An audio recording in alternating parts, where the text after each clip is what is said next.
You wrote, how do you figure out the underlying story with journaling? Please explain.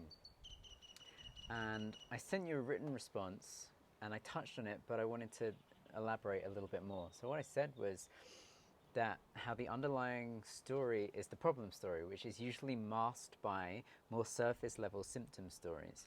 And the symptom stories, like I said, are typically two stories that are contradictory, two opposite truths that are trying to exist at the same time. And for example, a lot of what I see in people is stories like, I'm worthless because they left me, versus a story of they didn't deserve me. So there's two truths that are opposite, that are trying to exist at the same time, and the mind is trying to comprehend that and find resolution, and it's struggling. And that's why it can be such a challenge for people. And as I said, it's really difficult to find that underlying story, because if the mind could see what it was already, then it already would have, and there wouldn't be a problem, right? And this is typically where a therapist comes in, or would come in, because they're a person that would assist in trying to find that connection. What I've noticed is a lot of therapists focus on the symptoms rather than actually getting to the root of the issue, the heart of the issue, actually finding the problem. And this is why therapy can take so long with a lot of therapists, weeks, maybe months, is because they spend so long focusing on the wrong thing. Journaling can help, but like I said, it's challenging, because without being asked the right questions, the mind might not make the right connection. Having good journal prompts can help with that. It's just trying to create the right connections in the mind so it can understand what it is that's trying to be understood.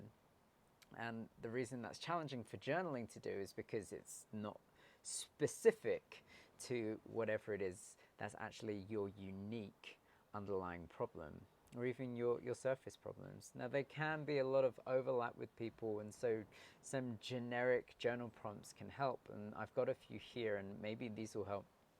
So one can be, what was my initial reaction when the breakup happened?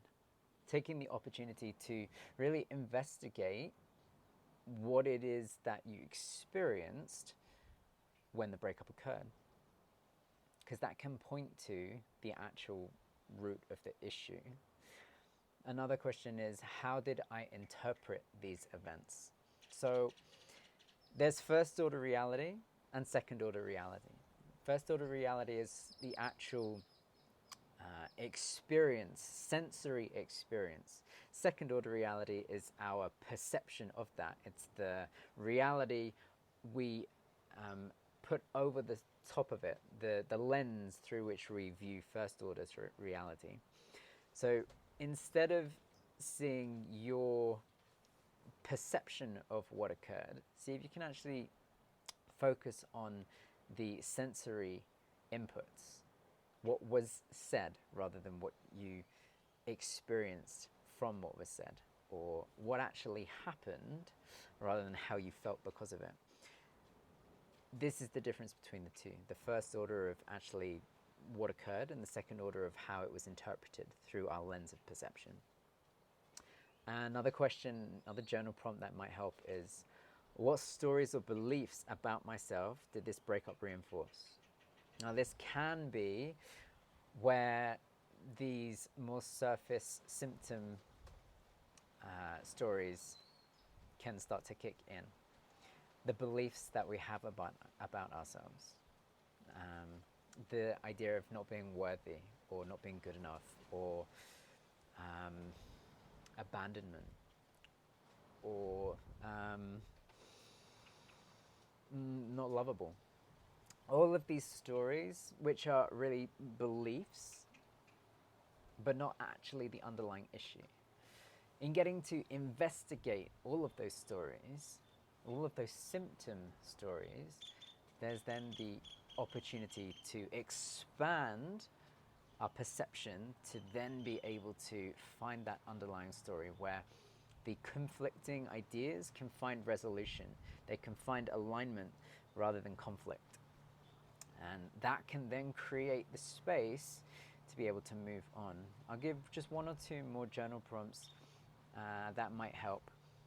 How did this breakup challenge my sense of identity or self-worth? This can be one of the main things that people experience after a breakup. That idea of not being good enough, not being valued. In getting to really look at those things, then there's that opportunity to find resolution. And this is why step 1 is so important. Please don't try to go on to step 2 of trying to understand the underlying story before being able to fully navigate step 1, because in looking to understand the story, it can trigger emotions. And if those emotions are unable to be processed in a healthy way, then that can lead to real pain and suffering, because the stories reinforce the emotions, and then the emotions reinforce the surface stories. In being able to understand and process the emotions in a healthy way, then they no longer have a hold. It creates the space to be able to investigate the stories without the emotional reaction. That's what allows the forward movement. When people try to do step 2 or beyond before even managing step 1, it's why they just end straight back at step 1 and have to start over again, and why it takes so much time. These steps are designed to work sequentially, because skipping a step can just put you straight back to the beginning. So I trust that helps. Please check out the guidebook. It has all of this laid out. It has more journal prompts, ways to get through step 1, 2, and beyond. It's all there for you, because you can do this. It just might take a little bit of time and a little bit of effort to be able to do it by yourself. Good luck and stay strong.